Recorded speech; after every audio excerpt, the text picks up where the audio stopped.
ہوں گے اور جہاں بھی ہوں گے اپنے اہل خانہ سمیت خوش بھی ہوں گے اور محفوظ بھی۔ ناظرین کرام، ویڈیو پیغامات، انکشافات اور اعترافات کا موسم ہے اور روزانہ کی بنیاد پر کچھ نہ کچھ ہو رہا ہے۔ اس سب میں زرتاج گل پاکستان تحریک انصاف کی سینئر رہنما اور ایک بہت ہی ووکل شخصیت، اور ظاہری بات ہے کہ پاکستان کے میڈیا میں بھی بہت زیادہ اور پاکستان کی عوام میں بھی بہت زیادہ مقبولیت رکھتی ہیں، ووکل ہیں، بہت زیادہ کھل کے بات کرتی ہیں۔ زرتاج گل نے بھی خاموشی توڑی ہے اور اس ویڈیو پیغامات کے سیزن میں زرتاج گل جو ہے وہ بھی منظر عام پر آئی ہیں، اور عمران خان کے حوالے سے ایک بہت بڑی اور تہلکہ خیز ویڈیو جو ہے وہ زرتاج گل صاحبہ نے جاری کر دی ہے، اور ایک ایسے وقت پر جب عمران خان صاحب کے حوالے سے کہا جا رہا ہے کہ ایک ایسا بیان سامنے آ رہا ہے کہ عمران خان صاحب کی نجی زندگی اور ان کی سیاست ہل کر رہ جائے گی، اور عمران خان صاحب کو اخلاقاً اس کے بعد پاکستان کی سیاست سے کنارہ کشی اختیار کر لینی چاہیے۔ وہ معاملہ کیا ہے؟ کیونکہ انکشاف بڑا اہم ہے اور ایک بڑے اہم سورس سے آ رہا ہے۔ اس کے ساتھ ہی ساتھ عمران خان کی رہائی، جسٹس بابر ستار اسلام آباد ہائی کورٹ کے اہم ترین اور ریسنٹ ٹائمز کے اندر جنہوں نے عدلیہ کے وقار کی خاطر سٹینڈ لیا، ان جج صاحبان میں ان کا شمار ہوتا ہے۔ عمران خان کی رہائی کے معاملے میں جسٹس بابر ستار کی انٹری اس حوالے سے اہم ترین خبر جو ہے وہ بھی منظر عام پر آ چکی ہے۔ یہ ساری ڈیٹیلز آپ کے سامنے رکھنی ہے۔ اگر ابھی تک آپ نے ویڈیو کو لائک نہیں کیا تو آپ سے میری یہ درخواست ہوگی کہ ویڈیو کو لازمی لائک کر لیں۔ آپ کے لائکس اور کامنٹس جو ہیں جس طرح سے ہمارے چینلز کو رپورٹ کیا جاتا ہے اس اثر کو زائل کرنے کے لیے بہت زیادہ اہمیت کے حامل ہے۔ اب یہاں پر پہلے آپ کو کچھ اپڈیٹس بھی دے دیتے ہیں۔ لاہور کی انسداد دہشت گردی عدالت نے پی ٹی آئی کے رہنماؤں حماد اظہر، اسلم اقبال اور حسان نیازی کو اشتہاری قرار دے دیا ہے۔ اب حماد اظہر اور اسلم اقبال جو ہیں وہ مفرور ہیں، لیکن حسان نیازی کا معاملہ جو ہے وہ کچھ مختلف ہے۔ حسان نیازی جو ہیں انہیں تحویل میں لیے جانے کے حوالے سے بات سامنے آئی، ان کے ملٹری کورٹس میں ٹرائل کے حوالے سے بات جو ہے وہ سامنے آئی تھی۔ ریسنٹلی پاکستان کے 111 سینئر صحافیوں نے چیف جسٹس قاضی فائز عیسیٰ صاحب کو خط بھی لکھا۔ حفیظ اللہ نیازی صاحب بھی بہت زیادہ اپنے بیٹے کے لیے آواز اٹھا رہے ہیں، اور حسان نیازی صاحب کہاں پر ہیں، کس کی تحویل میں ہے، کیا ان کا ٹرائل ملٹری کورٹس میں ہو رہا ہے، کیا کچھ ہے، اس حوالے سے کسی کو ایگزیکٹ ابھی کچھ نہیں پتا۔ لیکن حسان نیازی اس وقت یہی اشتہاری قرار دیے جانے سے یوں لگ رہا ہے کہ کسی کی تحویل میں آفیشلی نہیں ہے، اور اس وقت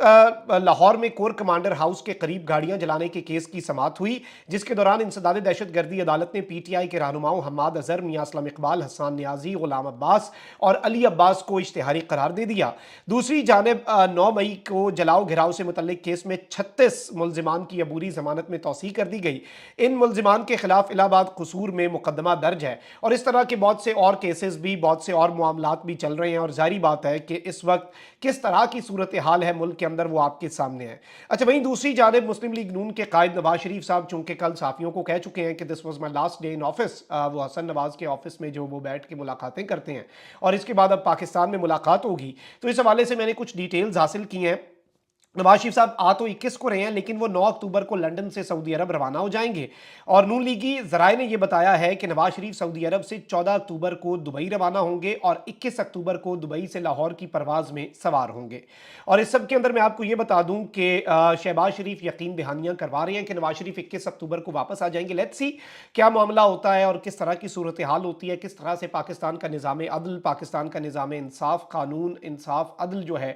کیا وہ کمپرومائز کیا جاتا ہے نواز شریف کو فیسیلیٹیٹ کرنے کے لیے، یا کس طرح سے نواز شریف کی واپسی کے اوپر قانون اور آئین کے اندر لوپ ہولز ڈھونڈ کر نواز شریف کو فیسیلیٹیٹ کیا جاتا ہے یا نہیں۔ یہ بہت سی چیزیں ہیں جن کے اوپر پوری قوم کی نظریں لگی ہوئی ہیں۔ اب ایک جانب یہ سب کچھ ہے تو وہیں دوسری جانب ویڈیو اور جسٹس بابر ستار صاحب والے معاملے پر بھی آتا ہوں، لیکن پہلے میں آپ کو یہ بتا دوں کہ اس وقت یہ بتایا جا رہا ہے اور اس وقت یہ دعوے کیے جا رہے ہیں کہ صداقت عباسی صاحب کا جو پراسرار انٹرویو ہے اس حوالے سے اب جو صحافی ہیں بہت سے وہ اب یہ ڈائریکٹ کلیمز کر رہے ہیں کہ صداقت عباسی کو ڈان نیوز کے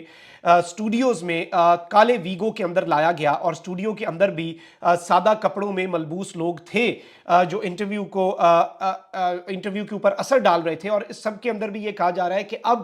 معاملہ یہاں تک نہیں رکے گا۔ عثمان ڈار کا معاملہ صرف آغاز تھا۔ آغاز کیا تھا کہ اس سب کے ذمہ دار عمران خان صاحب ہیں، اس سب کی تیاری زمان پارک میں ہوئی، لیکن اب اس سب میں ایک نئی